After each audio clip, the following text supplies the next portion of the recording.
Hello there guys, my name is Jay or the A and welcome back to another episode of the Empyrion Spotlights, where today we are looking at some Star Wars replicas things. And I've only got the one for today, but I'm planning to do a few more over the next few days because there are some really cool looking crafts that have been made as replicas to Star Wars, which is great. So what we have here is the Star Wars Speeder Bike 2 by a guy called Arturius1967. Now, you may think there's not a lot to this, and it looks kind of like, well, there's not a lot to it besides some boosters and a generator. But there is actually quite a lot to this craft, and it's quite a well-equipped survival craft if you want something that's quick and easy to get around on.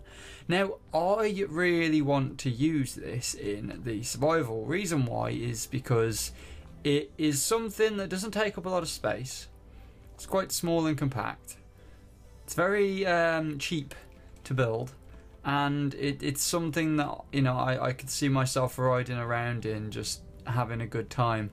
And again, it's got all these really cool features on. So if we jump inside the seat, you'll see that we have a very nice seating position. Now, you will notice it's a little bit off size from you know, from Star Wars itself. The speeder bike is quite small, or it's quite proportionate to the person's body, because when you sit a person on it, the person kind of, you know, it's kind of a good matchup. But with this, the person looks kind of smaller than the craft, but we have to deal with that, unfortunately. This, you know, this is Empyrion, so yeah.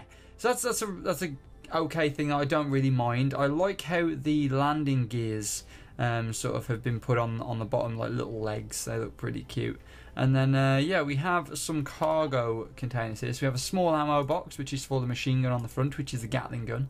And we then have a normal cargo box and a larger cargo box, which are sitting somewhere within this. We have a fridge, which is sitting on the front end. We have one fuel tank and one generator, and just everything else, which are the thrusters and whatever else. So what we'll do is we'll actually jump in the seat, which actually looks really cool when you're sitting in it. We'll turn it on and we'll actually take it for a bit of a run, because it does get up to speed quite well. However, as I've just showed you, it kind of hits off of things. Yeah, it kind of has a little bit of an issue with just hitting off stuff, and also the front end dips down quite a lot because of the way thrusters work in Empyrion. Basically, because there's no thrusters on the front end, it's kind of dragging itself down. But as you can see, we are navigating this terrain better than any other freaking trooper out there. We're not crashing too much, we're not blowing up, there's no Ewoks trying to freaking throw boulders at us. It's great, it's great. And then if we reload, we should be able to reload the machine gun. If I actually had it selected, there we go. So if we reload the machine gun, we can kind of be pew-pewing at the same time.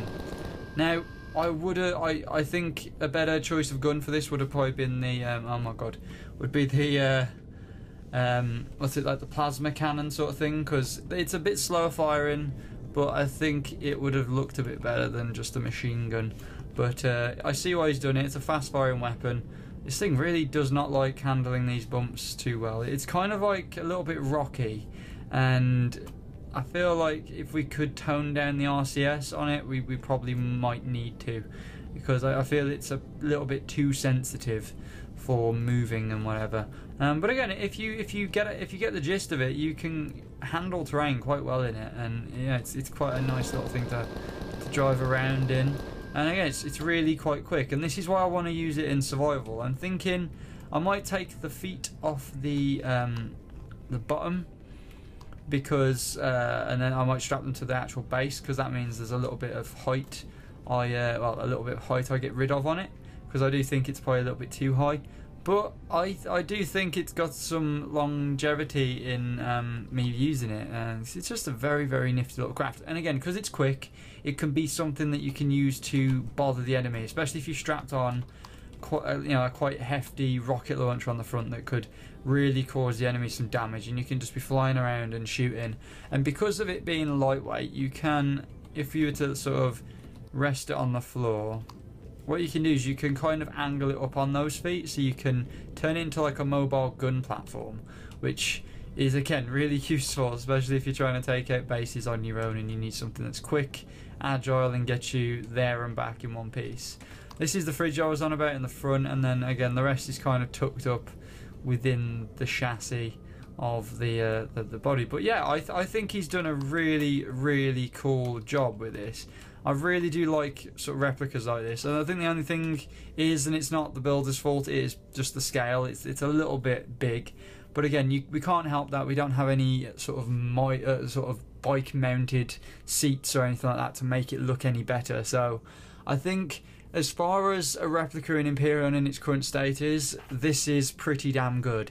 So thank you to Arturius1967 for this. It's a really lovely build, and for somebody that's been building Star Wars ships and whatever in the past, as well as starting to do them on Empyrion, this is a really good ship, and I really do like the detail on it, even though it's quite minimal technically. But yeah, if you guys have enjoyed this little video, go and check out the build. I'll leave a link in the description below to the workshop. And if you've enjoyed the video, give it a thumbs up. If you haven't, you know where that freaking button is. Comment for anything you want me to see or have a look at. And I'll see you guys later. Peace!